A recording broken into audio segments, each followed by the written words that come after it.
है film makers and producers and actors जो as a creative लोग हैं, ये लोग मतलब हम लोग रिस्क नहीं ले रहे हैं। जितने हमारे यहाँ पे जो पॉपुलर एक्टर है उनको नीचे आना पड़ेगा कॉस्ट लेके। अगर वो नहीं आएंगे तो डायरेक्टर्स उनके पास जाने वाले नहीं हैं। टीम वर्क की ज़रूरत है। तो ऐसे माहौल में जस्ट ओनली डायरेक्टर नहीं, आपके जो एक्टर्स हैं, प्रोड्यूसर्स हैं, राइटर्स हैं, सो हर डिपार्टमेंट को एक साथ में आना पड़ेगा कि हाँ बॉस, हम इस फिल्म को बनाना चाहते हैं। एक जो है दो कारण है, दो बहुत इम्पोर्टेंट कारण है, वो हमको देखना होगा। सबसे पहला कारण तो मैं बोलूँगा कि जो है film makers and producers and actors जो एज ए क्रिएटिव लोग हैं, ये लोग मतलब हम लोग रिस्क नहीं ले रहे हैं। क्योंकि देखो, स्टोरी टेलिंग और जो कहानी जब बोलते हो, आप कोई सुनी सुनाई कहानी नहीं बोल सकते। आपको कहीं ना कहीं एक रिस्क लेना पड़ेगा। आपको नए सब्जेक्ट, नए इंसाइटफुल सब्जेक्ट्स जो किसी भी जॉनर में हो, वो आपको लाना पड़ेगा। तो इंडस्ट्री थोड़ी डरी हुई है। मतलब मैं जिनसे भी मिलता हूँ सब डरे हुए हैं कि क्या वर्क करेगा, क्या नहीं वर्क करेगा। तो मैंने बोला ऐसे तो इंडस्ट्री चलने वाला है नहीं। क्या वर्क करेगा इसका तो किसी के पास कोई जवाब तो है नहीं। तो पूरी इंडस्ट्री जो है, कहीं ना कहीं मैं जहाँ भी जा रहा हूँ एक डर का माहौल है कि producers, what is working and what is not working. वैसे ये आज का डिबेट तो है नहीं, ये तो लंबे समय से चले आ रहा है। बट अभी तो और एकदम एविडेंटली दिख रहा है कि लोग डरे हुए हैं, बिकॉज ऑडियंस का बिहेवियर पैटर्न भी चेंज हुआ है। अब देखिए, ये जो एक कन्फ्यूजन है, इसमें से तो चल रही है इंडस्ट्री। बट मुझे लगता है इसको निकालने के लिए एक ही सोल्यूशन है कि फिल्म मेकर्स को और प्रोड्यूसर्स को, एक्टर्स को, इन सबको हिम्मत से फिल्म बनानी पड़ेगी, कहानी बोलना पड़ेगा आपको। एंड अगर आप कहानी बोल सकते हैं उसी हिम्मत के साथ, तो I am very sure that the audience will come back and वो थिएट्रिकल एक्सपीरियंस लेगी ज़रूर। इतनी सारी बातें हो रही हैं। आपने भी कहा था इसके पहले कि आप भी जब लोगों से इंटरव्यू लेते हैं और जाते हैं कि देखिए, मैं उस बारे में कुछ बोलूँगा नहीं, लोगों का पर्सनल एंतोराज क्या होता है और क्या चार्ज कर रहे हैं। लेकिन इतना श्योर है कि जितने हमारे यहाँ पे जो पॉपुलर एक्टर है उनको नीचे आना पड़ेगा कॉस्ट लेके। अगर वो नहीं आएंगे तो डायरेक्टर्स उनके पास जाने वाले नहीं हैं। ये तो होने वाला है श्योर। क्योंकि उस कॉस्ट पे, जिस कॉस्ट पे फिल्म बननी चाहिए, और एक बड़ा एक्टर जो अमाउंट जो डिमांड करता है, और उसके अलावा जो उसके खर्चे होते हैं, क्योंकि इस वक्त हमको फिल्म बनाना है कॉस्ट के अंदर। अगर आप वो बनाओगे तो आप अपना जो कहानी है, अपनी जो कंटेंट है, वो बोल पाओगे। तो वो तभी बोल पाओगे जब उसका कॉस्ट कम हो सकती है। प्रोडक्ट का जो कॉस्ट है, अगर हम इसको प्रोडक्ट मान लें कोई भी, उसका कॉस्ट जो है उसको कम चाहिए करना होगा अगर आप उसको चलाना चाहते हो। मीन्स अगर आप चाहते हैं कि ऑडियंस आके उसको देखे, सो जहाँ ज़रूरत है वहाँ ज़रूर आप एक्सपेंसिव होइए। कोई आपको ऐसा कोई शॉट चाहिए जिसको आपको डायरेक्टर का विजन है कि नहीं, मुझे इस शॉट के लिए मुझे वेट करना है, इस शॉट को मुझे वैसे ही लेना है जैसे मैंने सोचा था, उसके लिए आप खर्चा करें। जो शायद ऑडियंस देखना पसंद करेगी कि अच्छा, हम डायरेक्टर का विजन देखते हैं, क्या किया है इस डायरेक्टर ने। अब डायरेक्टर अगर ये लग जाए कि मैं फिल्म की कॉस्ट कैसे कम करूं क्योंकि उसका पैसा उधर जा रहा है, और काटना शुरू कर दे फिल्म को इधर से उधर से, कॉस्ट कटिंग, तो उसकी विजन कहाँ जाएगी। तो ये प्रॉब्लम तो पूरी इंडस्ट्री डिस्कस कर ही रही है, आपको भी मालूम है। एक ही सोल्यूशन है, इन सब एक्टरों को नीचे आना पड़ेगा, अदरवाइज लोग डायरेक्टर्स इन एक्टर के पास जाएंगे ही नहीं। बिल्कुल सही कह रहे हैं कि जो एक कैरेक्टर आपका कॉमन मैन प्ले कर रहा है, शायद वो कपड़े आप संडे मार्केट से भी खरीद के उसको बना सकते हो, जो आम आदमी जिंदगी में अपना काम करता है, उस वक्त उस कैरेक्टर को डिजाइनर क्लोथ चाहिए। मैंने तो ऐसे भी किया है कपड़ों के लिए। मैंने कहा है अपने घर से लेके आइए, यूज्ड कपड़े हमने मंगाए हैं, क्योंकि कपड़ा दिखने के लिए भी यूज्ड होना चाहिए। कभी कभी कुछ एक्टर बोलते हैं नया कपड़ा लेके उसको यूज्ड बनाओ। मैंने बोला नहीं बस, वो दिखता नहीं है, वो घिसा हुआ दिखता है। अगर यूज्ड कपड़े होते हैं तो यूज्ड कपड़े होते हैं। एक्टर, हमने थिएटर में ऐसे किया हुआ है। हम घर से जो यूज्ड कपड़े हैं वो पड़े, अगर जहाँ नए कपड़े ज़रूरत हैं वहाँ नए कपड़े पहनेंगे। हर शॉट पे तो नए कपड़े नहीं पहन सकते। ऑफ कोर्स ऐसे आप पैसे बचाते हो, और ऐसे पैसे बचा के फिल्म की कॉस्ट कम करते हो आप। मैं आपसे मिलने का मेरा मकसद भी ये था कि मुझे याद है आपने विकी डोनर बनाई थी और बहुत कम बजट में उस फिल्म को बनाया था। बहुत कम, मतलब सोच भी नहीं सकते। मुझे याद है दिल्ली में हम 30 दिन एक फार्म हाउस पे शूट किए थे और आयुष्मान अपने कैरियर स्टार्ट कर रहे थे जी और शायद वो शादियों में जो कैटरिंग होती है वैसे कैटरिंग का इंतजाम करके, मतलब वो ना कोई सुपर एक्सपेंसिव फूड आ रहा था, ना सुपर लग्जरी होटल थे, जी ना कोई ऐसी गाड़ियाँ उसमें यूज हुई, मगर कंटेंट अगर अच्छा है, अगर राइटिंग अगर अच्छी है, मेरे ख्याल आप उसी फिल्म के विनर थे। लेकिन मैं नीरज जी आपको बताऊं, ऐसे करते हुए भी, ऐसे कॉस्ट कटिंग करते हुए भी सब लोग खुश थे, करेक्ट करेक्ट, वही मैं बोल रहा हूँ। अनहैप्पी नहीं थे कोई, मतलब है ना। पब्लिक भी खुश है, मेकर भी खुश है, आर्टिस्ट भी खुश है। जी, अनु कपूर जी के साथ हम लोग कर रहे थे। हम लोग सब बैठ के वही गार्डन में पुराने स्टाइल से खाना खाते थे, टेबल लगा है, जी, नो वैनिटी वैन्स की, हाँ सब वैन में सी चले गए। इसमें एक टीम वर्क की ज़रूरत है। हाँ, तो ऐसे माहौल में जस्ट ओनली डायरेक्टर नहीं, आपके जो एक्टर्स हैं, प्रोड्यूसर्स हैं, राइटर्स हैं, सो हर डिपार्टमेंट को एक साथ में आना पड़ेगा कि हाँ बॉस, हम इस फिल्म को बनाना चाहते हैं और इसको हम इस कॉस्ट में बनाना चाहते हैं। अगर हम लोग बोलते हैं, अगर अगर प्रोड्यूसर बोलें कि चलो हम इस कॉस्ट में बनाना चाहते हैं, तो सबको सामने आना पड़ेगा उसके लिए। कोई एक डिपार्टमेंट अगर उसमें से लीप कर जाए तो आपकी कॉस्ट ख़त्म हो जाएगी वहाँ पे। और हमारे यहाँ पे सबसे ज़्यादा कॉस्ट जो है उल्टे जगह जाता है। लेकिन हमारे साथ ऐसा नहीं हुआ है। हमने जितने भी फिल्में बनाई आज तक, मैंने मी एंड रॉनी ने जो बनाए हमने फिल्में, हमने कॉस्ट कहीं ऊपर नहीं जाने दिया, जिस वजह से हमारी कंप्लेंट्स भी कम है। और हमारे पास एक्टर भी ऐसे ही आए हैं जिनको मालूम है कि हम लोग ये राइजिंग सन की फिल्म्स कर रहे हैं, शुजित दा के साथ फिल्म कर रहे हैं, इसमें कॉस्ट ज़्यादा नहीं होगा फॉर श्योर। और हमारा यूनिट भी ऐसा है, कोई दिखावे वाला यूनिट आपने देखा होगा, हमारे यहाँ दिखावे वाला है ही नहीं कोई चीज़। हम लोग काम से काम मतलब रखते हैं, शूटिंग करते हैं और चले जाते हैं। इस वजह से हम लोग अभी भी अपने तरह का फिल्म बना पा रहे हैं हम लोग। मेरी लास्ट फिल्म थी आई वॉन्ट टू टॉक, वो भी उतनी ही रिस्की फिल्म थी, लेकिन हमने बनाई वो फिल्म। आपने पीकू बनाई बच्चन साहब के साथ, दीपिका पादुकोण के साथ, और वो करने के बाद फिर आप जाते हो आई वांट टू टॉक करने, जो अभिषेक बच्चन के साथ वीडियोस पे, Abhishek is a very good actor, but उनकी फिल्में बहुत अच्छा व्यापार नहीं करती। जब आप ऐसी अटेम्प्ट करते हो तो किस चीज़ पे सबसे ज़्यादा भरोसा होता है आपके, अपने स्क्रिप्ट पे, कंटेंट पे, या अपने आप पे? कैसे आपका इस तरह का, क्योंकि वो पिक्चर भी अप्रिशिएट हुई। देखिए, मैं आपको सच बताऊं, फिल्म चले या ना चले, क्या आप याद रखते हैं फिल्म? ये क्या आप याद करते हैं किसी फिल्म को? आप विकी डोनर को अगर याद करते हैं कि नहीं? आप किस मद्रास कैफे को याद करते हैं कि नहीं? आप उस फिल्म को याद कैसे रखेंगे? उसकी यादगार तभी बनेगी जब उसकी राइटिंग करेक्ट हो, डायरेक्शन करेक्ट, सारे डिपार्टमेंट, इवन कास्टिंग भी करेक्ट हो। तो मुझे लगा था कि अभिषेक बच्चन अर्जुन सेन प्ले करने के लिए एकदम परफेक्ट कास्ट थे। अगर आपने देखा होगा 100% कितनी डेलिकेट सी परफॉर्मेंस दी है उन्होंने, ऐसा आसान परफॉर्मेंस नहीं है वो। और ये इसके क्रेडिट मैं नहीं लेता हूँ, मैं एक्टर को ही क्रेडिट देता हूँ उसके लिए। इस फिल्म को लोग बोलेंगे चलो अमेरिका में क्या है, कहाँ भी क्या है, उससे क्या मतलब है। उस लोग बोलेंगे हमको फिल्म कैसी लगी, यही देखते हैं ना। हमने किस तरह मेहनत से बनाई वो हमको मालूम है। कैसे हमको यूएस में वीज़ा मिलने में टाइम लगा, कैसे डिले हुई, कहाँ पे कैसे करके करके हमने मैनेज किया, जैसे हम लोग मैनेज करते हैं, कैसे कॉस्ट कटिंग की, all that we all did हम लोग। लेकिन फाइनली तो फिल्म ही याद रखेंगे ना आप। अगर आप मेरे अर्जुन सेन और आप अगर अभिषेक बच्चन के कोई भी फिल्म याद रखते हैं और आई वॉन्ट टू टॉक याद करेंगे कि नहीं उसके परफॉर्मेंस के लिए? 100% करेंगे। उनकी पिक्चरें, उनसे बात तो की यही बहुत। कारण है मैंने उनके साथ काम किया कि ये दादा, कास्टिंग का पैमाना आजकल सोशल मीडिया पे कितने फॉलोअर हैं, इसके साथ बहुत भयंकर रूप से जुड़ गया है। इसको आप कैसे देखते हैं, मतलब कौन हीरो होगा, कौन एक्टर, किसके सोशल मीडिया पे प्रेजेंस ज़्यादा है?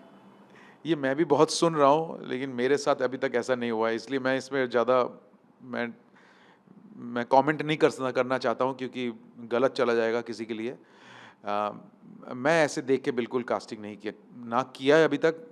आगे क्या करूँगा मालूम नहीं, लेकिन मैं देखूँगा कि कास्ट में कौन एप्ट कैरेक्टर बैठता है। और मेरे यहाँ पे कोई हीरो तो होते नहीं है, ना हीरोइन होते हैं, सारे कास्ट ही कैरेक्टर ही होते हैं हर फिल्म में। सो मुझे लगता है इसमें जो सबसे परफेक्ट टैलेंटेड हो, जो उसको निभा सके, और जहाँ डायरेक्टर को उसकी अपनी विजन दिख जाए उसी को लेना चाहिए। कई बार कोई with due respect all social media influencer, वो बहुत अच्छा इन्फ्लुएंसर हो सकता है, उसके मिलियंस में फॉलोअर हो सकते हैं, उसकी कमाई बहुत हो सकती है, शायद वो उतना ही बुरा एक्टर भी निकले, या एक आदमी का कोई अब क्या जीरो है फॉलोअर। अब क्या है कि अब पॉपुलैरिटी का बहुत लोग उसका फ़ायदा उठाना चाहते हैं कि पॉपुलर है तो शायद फ़िल्म चल जाएगी। लेकिन फ़िल्म एक एक दूसरे किस्म का चीज़ है। उस पे ना किसी का भी भाव नहीं चलता है। उसकी एक अपनी एक आत्मा है, अपनी अपनी एक सोल है, एक इंडिपेंडेंट सोल है जिसको आप ऐसे ही पकड़ नहीं सकते हैं उसको, कि चलो मैंने कुछ बहुत पैसे डाल दिए, बहुत इन्फ्लुएंसर को ले लिया और स्टोरी कर दिया तो चल जाएगा, पकड़ लेंगे। नहीं, उसकी एक बहुत अलग आत्मा होती है। अगर वो इन्फ्लुएंसर अच्छा एक्टर है और राइट फ़िल्म में किया है, तो शायद वर्क कर जाए, ऐसी कोई बात नहीं है, वर्क करे, लोग देखें। आज नहीं तो कल देखेंगे, लेकिन ऐसे ही इन्फ्लुएंसर है तो इसीलिए ही फ़िल्म पॉपुलर हो जाएगी, ये कोई गारंटी नहीं है।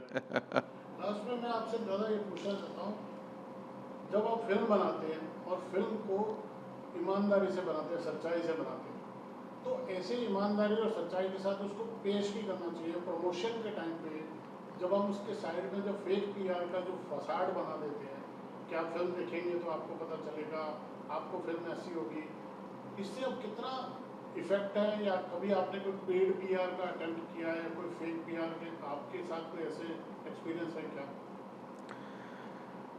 नहीं, देखिए, मैंने हमारे साथ ऐसा नहीं हुआ है कभी-कभी।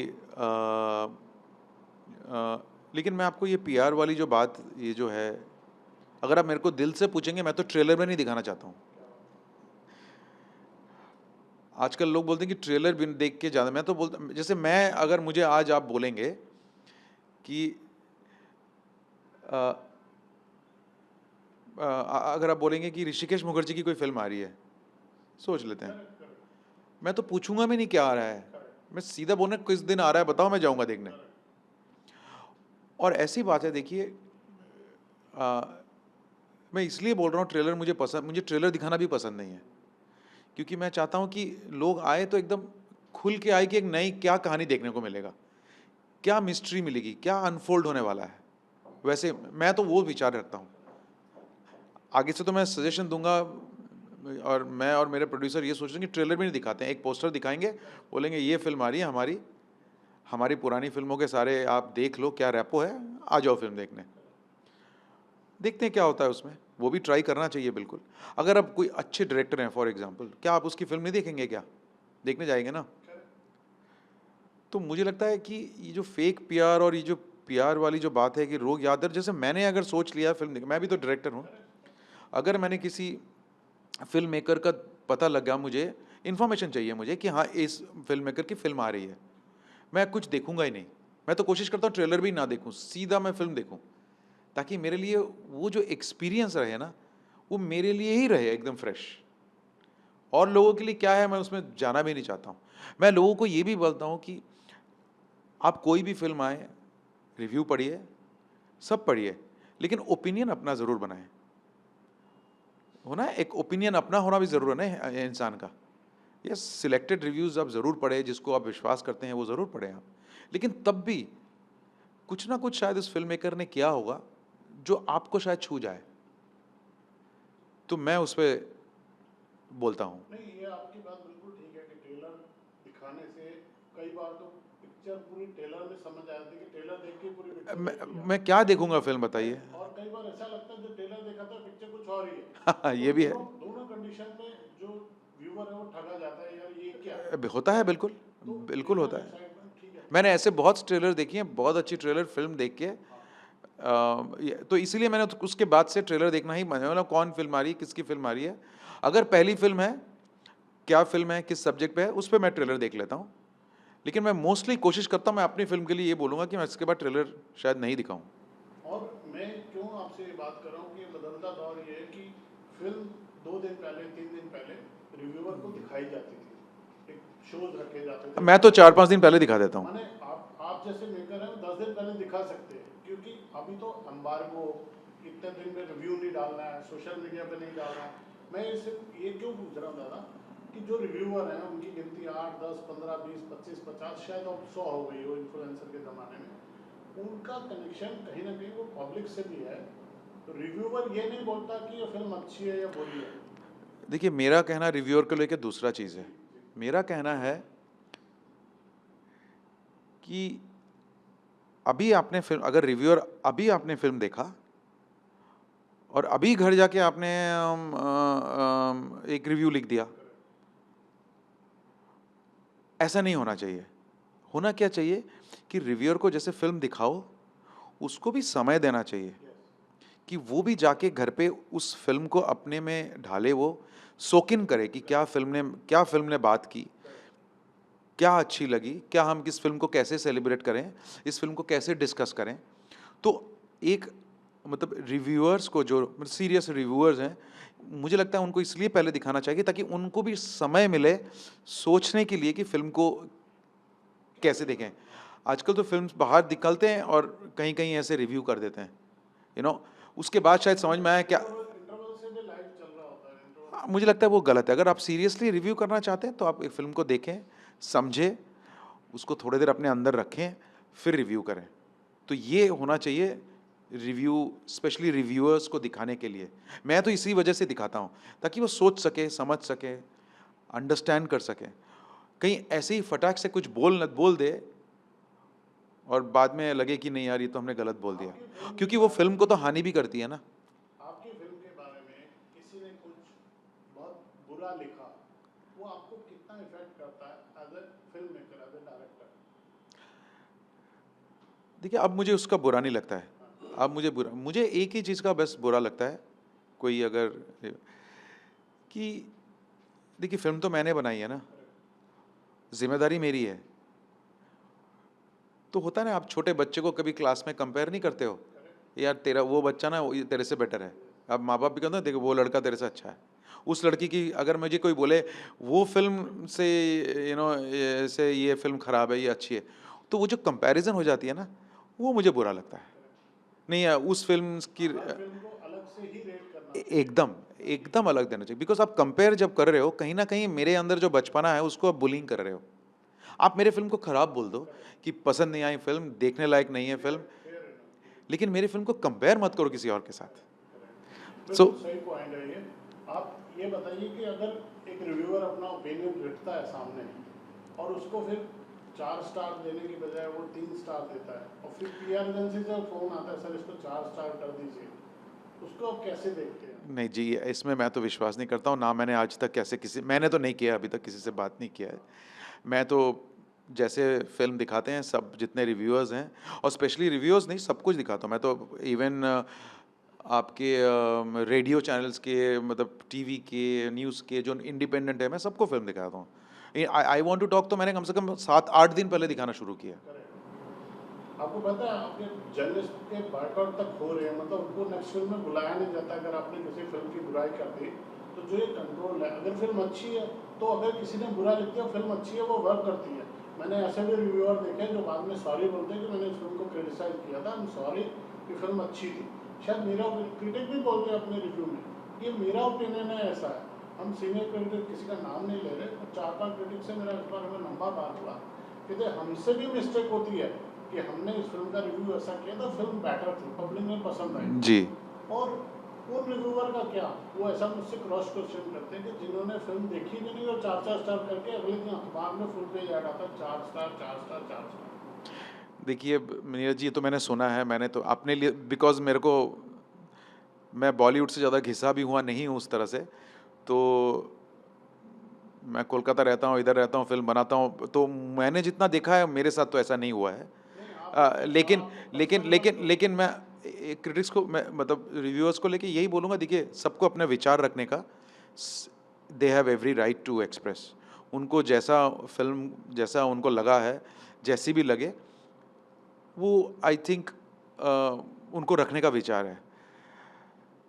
बट ये जिस तरह से आप कह रहे हैं कि ये मैन्युफैक्चर्ड स्टार्स, इसमें मैं क्या बोलूँ, मतलब इसमें तो और दस धोखा तो दस ऑडियंस का ही हो जाता है हुआ। 10-15 क्रेडिबल रिव्यूअर हैं इंडस्ट्री में, 10 से 15, शायद 16 भी नहीं होंगे। आजकल तो मगर नहीं नहीं, मैं वही बोल रहा हूँ कि मगर 100 से ज़्यादा रिव्यूअर आ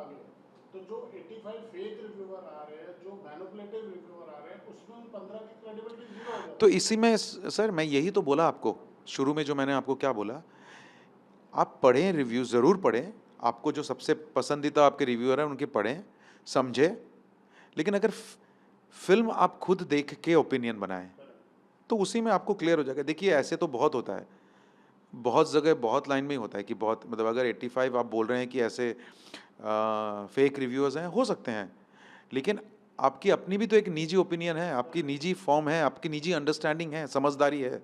आप उस समझदारी से सिनेमा को देखेंगे ना। मेरे को कोई ओपिनियन नहीं करा सकता कोई फिल्म को दिखाने के लिए, पसंद करने के लिए। मैं तो झगड़ा कर जाऊंगा उसके साथ। मैं तो बैठ के बोलूँगा चलो बैठ बताओ क्या है, उसके साथ डिस्कशन करना है। मैं तो इस, आप जहाँ बैठ के इंटरव्यू कर रहे हैं, मेरी ऑफिस में सारा दिन हम फिल्में डिस्कस करती हैं, और जो फिल्म सेलिब्रेट करना चाहिए हम करते हैं सेलिब्रेट, जो बोलना चाहिए वो बोलते हैं हम सेलिब्रेशन। आपको और मुझे लगता है रिव्यूअर्स को सेलिब्रेट ही करना चाहिए, और करते भी हैं वो, ऐसा नहीं है। ऐसा प्रपोजल आता है कि कोई स्ट्रेटजी देते हैं कि हम इस फिल्म को ऐसा प्रमोट करेंगे, वैसा प्रमोट करेंगे? आता है, हाँ? कभी कभी आता है, लेकिन इस मामले में मेरे प्रोड्यूसर दोस्त रॉनी लाहिरी वो बहुत क्लियर हैं। वो फिल्म की जो फिल्म की जो सोल है ना, हम उसके बाहर नहीं गए हैं। बिकॉज मैं नाम नहीं लूँगा, हम एक बार हम लोग बहकावे में आए थे और हम उल्टा पड़ गया हमारे लिए वो। तो हमने एक ही फिल्म में किया था वो, लेकिन उसके बाद से हमने डिसाइड किया है कि जो फिल्म है ट्रेलर भी वैसी बनाएंगे, और जो जैसी फिल्म है उसको उस तरह से ही उसकी मार्केटिंग में लोगों तक पहुंचाने में वही बात बोलेंगे, एक्स्ट्रा कुछ नहीं बोलेंगे। तो आप केस स्टडी के लिए भी नाम नहीं बताओगे कौन सी फिल्म में बहकावे में आए थे आप? नहीं मतलब, अब चलिए आपको कहने के लिए मैं बता देता हूँ। फिल्म अक्टूबर थी, बिकॉज अक्टूबर एक अलग तरह की फिल्म थे। बहकावे में हम नहीं आए थे, मतलब हम बहकावे में नहीं आए थे, हमको लगा था कि शायद उसको, लेकिन उसमें हमको ये सीख मिली कि फिल्म जैसा है आपको वैसा ही ऑडियंस मिलता है। ऐसा नहीं है कि आपको कोई एक्स्ट्रा मिल जाएगी ऑडियंस, आपकी जैसी फिल्म है वैसी ऑडियंस मिल जाती है। उस फिल्म से मुझे सीख मिला, और उसके बाद से हमने जो भी फिल्में की, उसके पहले भी हैं, लेकिन हमने कभी बड़ा वो ओनली उस फिल्म में हमको लगा था कि शायद हम और वाइडर ऑडियंस तक जा सकते हैं, लेकिन मेरे को ये सीख मिला नहीं, जैसा आपका सिनेमा है ऑडियंस भी वैसा। अब जिस तरह के फिल्म मेकर हैं, बहुत इंटरेस्टिंग कास्टिंग हुई थी वरुण धवन की, वो भी एक किस्सा है। मुझे नहीं लगता कि वरुण धवन और आपका कॉम्बिनेशन कुछ बना, कैसे बना वो एक आपने किस्सा ऑफ द रिकॉर्ड बताया था, मैं चाहूँ कैमरे पे आप बताएं वरुण की कास्टिंग कैसे हुई थी अक्टूबर में? मैं तो बहुत बार बोल चुका हूँ कि इस बार को डिस्कस कर चुका हूँ। वरुण, मैं जहाँ बैठा हूँ ना, यहीं पे ही वो आया था एक दिन सुबह। तो सुबह आ गया वो कि मैं आपसे मिलना चाहता हूँ, बहुत बार बोल रहा था मेरे को मिलना है, मेरे को मिलना है। तो और हम लोग तब अक्टूबर लिख रहे थे, तो मैं, रॉनी, जूही, हम लोग मिलकर सब डिस्कशन कर रहे थे, लिख रहे थे तब लोग, सोच भी रहे थे कौन करें, ऑडिशंस भी चल रही थी, पूरे इंडिया में चल रहे थे किसको करेंगे। तो ऐसे ही मिलने आ गया एक दिन, बोला कि मैं मिलना चाहता हूँ। मैंने बोला मैं कोलकाता जा रहा हूँ, फ़्लाइट लेनी है मेरे को, तो जल्दी आ जाओ। तो बोलते सर मैं तो अभी जस्ट नींद से उठा हूँ, मैं कैसे आ जाऊँ? नहीं, बोला तो जैसा है वैसे ही आ जा, मेरा ऑफिस ही तो आ रहा है, कौन सा कैमरा है इधर। तो ऐसे ही शॉर्ट्स में सोया हुआ बनियान में आ गया, और नींद में आया पूरा, ऐसी बात करना है, काम करना है आपके साथ, एंड वी वांट टू, मैंने आपकी फ़िल्म देखी, तो जनरली बातचीत हुई। तो मैंने कहा चाय पिएगा, पानी पिएगा? तो पता नहीं वो मेरे से फ़िल्म के लिए बात करता है, मैंने कभी सोचा नहीं था कि मैं उसके साथ कास्ट करूँगा, लेकिन मुझे उसकी आँखों में ना, मुझे वो डैन दिख गया फ़िल्म का। और वो जो दिख गया ना, मैं फिर वरुण के ऊपर पागल हो गया। मैंने बोला यार ये, इसको मैं छोड़ूंगा नहीं, मैं इसको मैं बोलता हूँ। और मैंने उसको पकड़ लिया, मैंने बोला you must do this film. मैं बोलता हाँ मैं करूँगा दादा फिल्म। एंड अगर आप फिल्म देखें, मैं कल भी किसी को बोला था, मैं रियली थैंकफुल हूँ कि वरुण जैसे ऐसे जिसको कहते हैं कमर्शियल एक्टर, उसने मेरे साथ काम करने के लिए राजी हुआ, इसके लिए मैं उस थैंकफुल। एंड दूसरी बात, ये मानना पड़ेगा कि वरुण ने जो परफॉर्मेंस दी है अक्टूबर में, ये क्रेडिट उसको जाता है।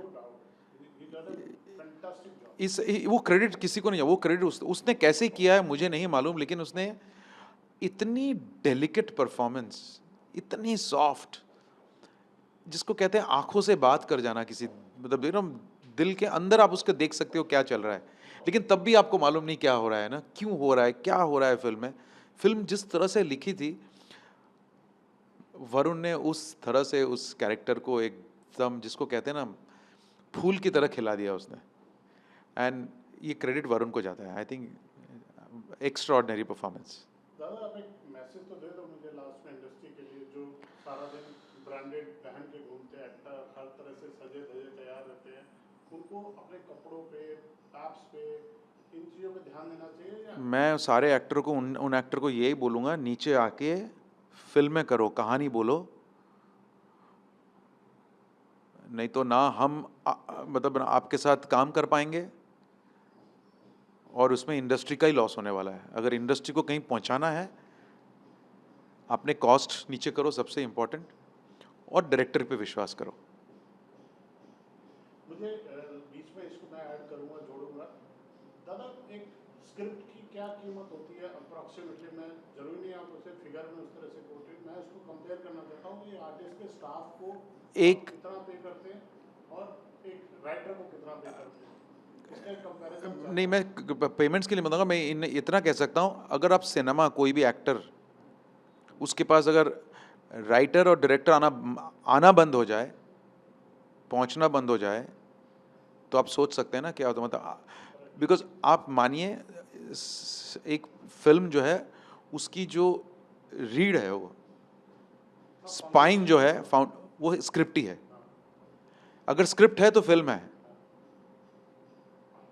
अगर स्क्रिप्ट नहीं है, ना एक्टर है, ना डायरेक्टर है, ना फिल्म इंडस्ट्री है, ना कुछ है। स्क्रिप्ट ही सब कुछ है।